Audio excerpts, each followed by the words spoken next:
నమస్తే. మన సమాజంలో కొంతమంది వ్యక్తులు మానవత్వాన్ని మరిచి మృగాల్లా వ్యవహరిస్తున్నారు. తల్లి అని లేదు, చెల్లి అని లేదు, అన్న అని లేదు, నాన్న అని కూడా చూడకుండా వారి పట్ల ఎంత దుర్మార్గపు ఆలోచనలతో వెళ్తూ వారిని చిత్రహింసలకు గురి చేసేటువంటి వ్యక్తులను మనం చూస్తూనే ఉన్నాం. ఇలాంటి సందర్భంలో చట్టాన్ని తమ చేతుల్లోకి తీసుకొని మనం ఏది చేసినా చెల్లుతుంది, మనల్ని ఎవడు ఆపేది అనే రీతిలో కొంతమంది ఉన్నారు. దానికి కారణం అక్కడ స్థానికంగా ఉన్నటువంటి పరిస్థితులు, వారికి ఉన్నటువంటి సపోర్టు, వీటన్నింటినీ చూసుకొని ఇంకా పేటరేకపోవడం ఇవన్నీ మామూలు కిందే జరిగిపోతుంది. ఇలాంటి సందర్భంలో ఒక ఇష్యూ గురించి మీకు చెప్పాలనుకున్నాను.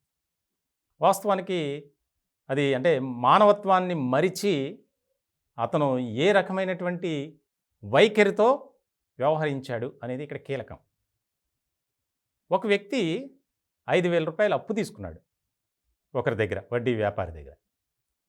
ఆ 5,000కి సంబంధించి 3 నెలల వడ్డీ చెల్లించాలి. ఆ వడ్డీ కోసం ఫోన్ చేస్తే, సార్ నేను మొత్తం తీసుకున్నటువంటి అసలు వడ్డీ కలిపి కొద్ది రోజుల్లోనే ఇచ్చేస్తాను అని చెప్పి ప్రాధేయపడ్డాడు. సరే ఓకే అన్నాడు. అన్న తర్వాత ఆ వ్యక్తిని ఇంటికి పిలిపించి విచక్షణారహితంగా దాడి చేయటం, ఆ వీడియోని మళ్ళీ తన కుమారుడితో షూట్ చేయించి అతనే వైరల్ చేసుకోవడం, ఏదో ప్రపంచంలో ఒక మంచి పని చేసినట్లు బిల్డప్. చేసిందేమో రాక్షసత్వపు పని, దాన్ని మళ్ళీ సోషల్ మీడియాలో పోస్ట్ చేసి నేను పెద్ద మోనార్క్ని, హీరోనని బిల్డప్ ఇవ్వడం. మనం చూస్తున్నాం స్క్రీన్ మీద ఫొటోస్, ఆ వీడియో కూడా ఉంది. కానీ దాడి చేసినటువంటి పరిస్థితి చూస్తే మనకే అయ్యో పాపం అనిపిస్తుంది. కేవలం 5,000 కోసం.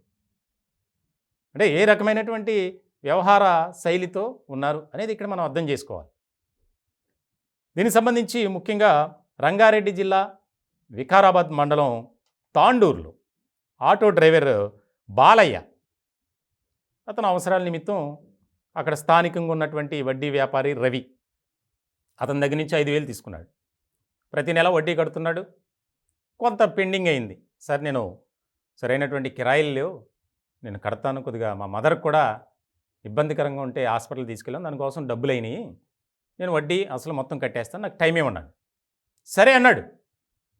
సరే అన్న తర్వాత ఇంటికి పిలిపించి పిడిగుద్దులు, కాళ్ళతో ఎక్కడ పడితే అక్కడ తన్నటం, చేతులతో దాడి చేయటం, ఒక మృగంలా ప్రవర్తించాడు రవి. ఇంత బాధాకరమైనటువంటి విషయం అంటే దీన్ని ఇప్పుడు వాళ్ళే బయట పెట్టుకున్నారు. ఇంటికి పిలిపించి తన కుమారుతో షూట్ చేయించాడు. అక్కడ ఉన్నవారు స్థానికంగా కొట్టొద్దు కొట్టొద్దు అని కూడా అరుస్తున్నారు. అయినా కూడా అబ్బే సినిమాలో ఏదో హీరోలాగా ఓ పూనకం పూనాడో ఏంటో తెలియదు, కానీ చావు దెబ్బలు కొట్టాడండి. ఇలాంటి సందర్భంలో ఆ వీడియో బయటికి రావడం, సోషల్ మీడియాలో వైరల్ కావటం, మొత్తానికి అలా అలా అలా అది ముఖ్యమంత్రి రేవంత్ రెడ్డి గారి నోటీస్కి కూడా వెళ్ళింది. దీనికి సంబంధించి వెంటనే రెస్పాండ్ అయ్యారు. అక్కడ ఉన్నటువంటి అధికారులకు ఉన్నతాధికారుల ద్వారా ఆదేశాలు జారీ చేయించారు. ఇప్పుడు ఈ రవిని పట్టుకోవడం కోసం పోలీసులు గాలిస్తున్నారు. పరారీలో ఉన్నాడు ప్రస్తుతం. అంటే ఎప్పటి నుంచో వడ్డీ వ్యాపారం చేస్తున్నాడు, అధిక వడ్డీ కూడా వసూలు చేస్తున్నాడు అనేది ఇప్పుడు ఒక్కొక్కటిగా ఆరోపణలు వస్తున్నాయి. గతంలో కూడా స్థానికంగా ఉన్నటువంటి వారిని ఇంటికి పిలిపించి ఇదే రకమైనటువంటి ధోరణితో రెచ్చిపోయాడు అనేది ఒక్కొక్కటిగా వస్తుంది. కానీ ఎవరు చెప్పుకోలేరు కదండి. నేను ఫలానా వ్యక్తి దగ్గర డబ్బులు తీసుకున్నాను, డబ్బులు కట్టలేదని నన్ను ఇంటికి పిలిపించారు, నన్ను కొట్టారని చెప్పి అతను అక్కడ సిగ్గుపడేటువంటి అంశం కాబట్టి ఎవరు బయట చెప్పుకోలేకపోయారు. ఇప్పుడిప్పుడు ఒక్కొక్కటిగా బయటకు వస్తుంది. సో ఇలాంటి సందర్భంలో పరారీలో ఉన్నటువంటి ఈ వడ్డీ వ్యాపారి రవిని పట్టుకోవడానికి ప్రత్యేకమైనటువంటి పోలీస్ బృందాలు గాలిస్తున్నాయి. ఖచ్చితంగా అతనిపై కఠిన చర్యలు తీసుకోవాలి.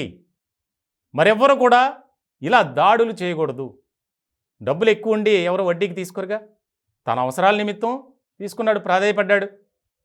చిన్న అమౌంటే, 5,000 అంటే పెద్ద అమౌంట్ కాదు. అసలు వడ్డీ కల్పిస్తానని చెప్పినప్పుడు కొంత టైం అడిగాడు. ఓకే అన్న తర్వాత ఇంటికి పిలిపించి ఈ రకంగా దాడి చేశాడు ఈ దుర్మార్గపు రవి.